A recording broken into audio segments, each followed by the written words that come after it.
Puji Tuhan, saudara-saudari. Topik persekutuan firman kelompok kita kali ini adalah berdoa. Mari kita baca Markus pasal 11 ayat 24. Karena itu aku berkata kepadamu, apa saja yang kamu doakan dan minta, percayalah bahwa kamu telah menerimanya, maka hal itu akan diberikan kepadamu. Mazmur pasal 66 ayat 18. Seandainya ada niat jahat dalam hatiku, tentulah Tuhan tidak mau mendengar. Saudara-saudari, selama hidupnya di dunia, orang Kristen mempunyai satu hak utama, yaitu hak memperoleh pengabulan doa. Begitu dilahirkan kembali, kita dapat berdoa kepada Allah, dan Allah mau mendengarkan doa kita.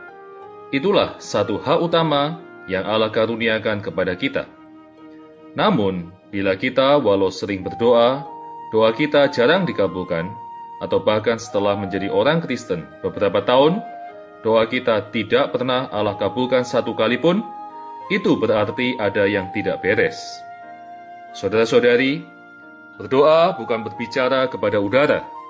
Tujuan berdoa ialah agar doa itu dikabulkan. Doa-doa yang tidak dikabulkan adalah doa-doa yang sia-sia. Setiap orang Kristen wajib belajar agar doa-doanya dikabulkan. Kalau kita sudah percaya kepada Tuhan, doa kita seharusnya diterima oleh Allah. Jika tidak, doa itu percuma saja. Kita harus belajar berdoa terus sampai doa dikabulkan. Berdoa tidak saja untuk pembinaan rohani, bahkan untuk beroleh pengabulan Allah. Berdoa adalah satu pelajaran yang harus dipelajari dengan sungguh-sungguh. Karena pada satu pihak, sekalipun seseorang telah menjadi orang Kristen 30 atau 50 tahun, bisa jadi ia tetap belum bisa berdoa dengan baik dan benar. Sebab berdoa memang bukan satu perkara yang sederhana. Namun, di lain pihak, berdoa juga mudah.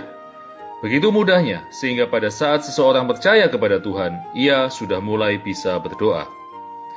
Itulah sebabnya mengapa begitu seseorang percaya Tuhan, ia harus belajar berdoa dan beroleh pengabulan Allah. Semoga kita orang yang percaya Tuhan menaruh perhatian atas perkara ini. Banyak syarat untuk beroleh pengabulan doa yang dapat kita jumpai dalam Alkitab, tetapi di antaranya hanya beberapa saja yang merupakan syarat utama. Bila kita menuruti cara-cara ini, doa-doa kita akan beroleh pengabulan. Mari kita lihat yang pertama adalah harus meminta. Setiap doa harus merupakan permintaan atau permohonan yang sesungguhnya di hadapan Allah. Mari kita baca bersama Lukas pasal 11 ayat 9-10. Karena itu, aku berkata kepadamu, mintalah maka akan diberikan kepadamu. Carilah maka kamu akan mendapat. Ketuklah maka pintu akan dibukakan bagimu. Karena setiap orang yang meminta, menerima. Dan setiap orang yang mencari, mendapat. Dan setiap orang yang mengetuk, baginya pintu dibukakan. Saudara-saudari, di sini Tuhan mengatakan bahwa harus meminta sesuatu, bahkan harus dengan tekun dan sungguh hati. Ketika berdoa, harus mengutarakan dengan sungguh-sungguh apa keperluan dan apa yang diinginkan. Janganlah seenaknya mengucapkan doa yang borongan, lalu dikabulkan atau tidak, kita tidak peduli. Anda harus belajar berdoa dengan tekun dan khusus. Anda tahu apakah doa Anda dikabulkan atau tidak. Jika tidak demikian, Anda akan tak acuh terhadap pengabulan Allah dan tak dapat berdoa lagi bila menjumpai kesulitan di kemudian hari. Doa model borongan tidak akan berkhasiat pada saat ada kebutuhan yang sesungguhnya. Kalau doanya borongan, sedangkan kesulitannya khusus, mustahil dapat mengatasi kesulitan itu. Harus berdoa dengan tekun dan khusus, barulah dapat mengatasi kesulitan yang khusus pula. Yang kedua adalah, jangan salah berdoa. Kita harus berdoa atau meminta di hadapan Allah, tetapi harus disertai syarat kedua, yakni jangan salah berdoa. Yakobus pasal 4 ayat 3, atau kamu berdoa juga, tetapi kamu tidak menerima apa-apa, karena kamu salah berdoa. Doa kita kepada Allah seharusnya hanya dikarenakan kita mempunyai keperluan yang sesungguhnya. Jangan berdoa sembarangan, yaitu tanpa alasan atau di luar batas keperluan. Janganlah menuruti hawa nafsu daging dan seenaknya meminta sesuatu di luar keperluan. Salah berdoa sama halnya dengan seorang anak umur 4 tahun berkata kepada ayahnya, "Ayah, berilah aku bulan yang di langit itu." Allah tidak senang mendengarkan permintaan atau doa yang salah. Setiap orang Kristen harus belajar berdoa dalam ruang lingkup yang wajar. Jangan membuka mulut dengan sia-sia, yaitu berdoa di luar kebutuhan yang sesungguhnya. Yang ketiga, mari kita lihat adalah harus menanggulangi dosa. Saudara-saudari, ada kalanya walaupun kita telah berdoa dan tidak salah berdoa, namun Allah tetap tidak mengabulkan doa kita. Apa sebabnya? Ini disebabkan ada satu penghalang yang mendasar, yaitu ada dosa yang menyekat kita dengan Allah. Mazmur pasal 66 ayat 18 berkata, "Seandainya ada niat jahat dalam hatiku, tentulah Tuhan tidak mau mendengar."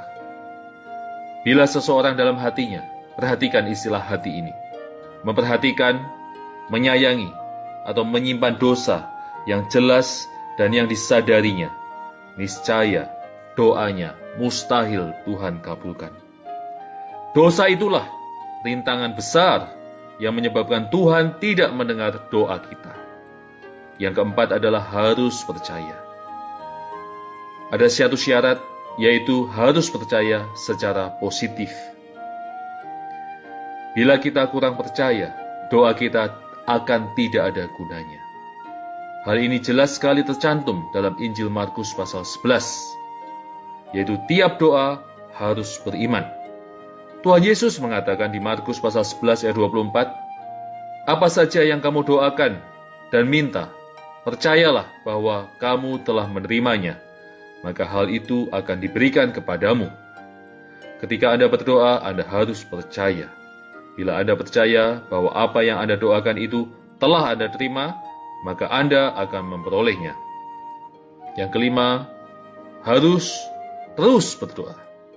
Ada lagi satu butir dalam berdoa yang wajib diperhatikan, yaitu harus dilakukan secara terus-menerus. Jangan berhenti. Dalam Injil Lukas pasal 18 ayat 1 dikatakan, harus selalu berdoa tanpa jemu-jemu. Ada kalanya doa harus dilakukan terus-menerus, sampai seolah-olah membuat Tuhan repot dan tidak dapat tidak mengabulkan doa kita. Ini juga merupakan satu iman lagi.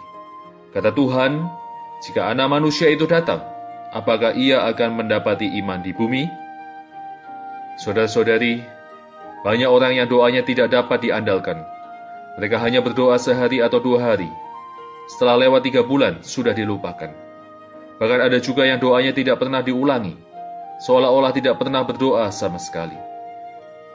Coba Anda hitung, berapakah dari doa Anda yang Anda ulangi sampai 2 kali, 3 kali, 5 kali, atau 10 kali? Berdoa terus-menerus itu hanya dapat kita lakukan jika kita berada dalam kondisi terdesak atau dalam keadaan yang sangat memerlukan, dan dalam perasaan yang amat tergerak. Setelah lewat 10 tahun pun mungkin tak terlupakan. Ya Tuhan, bila Engkau tidak melakukannya, aku akan mendoakannya terus. Mari kita lihat bagaimana cara mempraktekkan doa. Setiap orang Kristen paling baik menyediakan sejilid buku doa untuk setahun. Buku itu harus dicatat seperti kita mencatat buku kas atau pembukuan. Tiap halaman dibagi dalam 4 kolom. Kolom pertama untuk mencatat tanggal mulai berdoa. Kolom kedua untuk mencatat perkara yang didoakan. Kolom ketiga mencatat tanggal pengabulan. Dan kolom keempat mencatat proses pengabulan Allah. Dengan ini Anda akan mengetahui berapa banyak doa Anda dalam setahun dan berapa pula yang telah dikabulkan.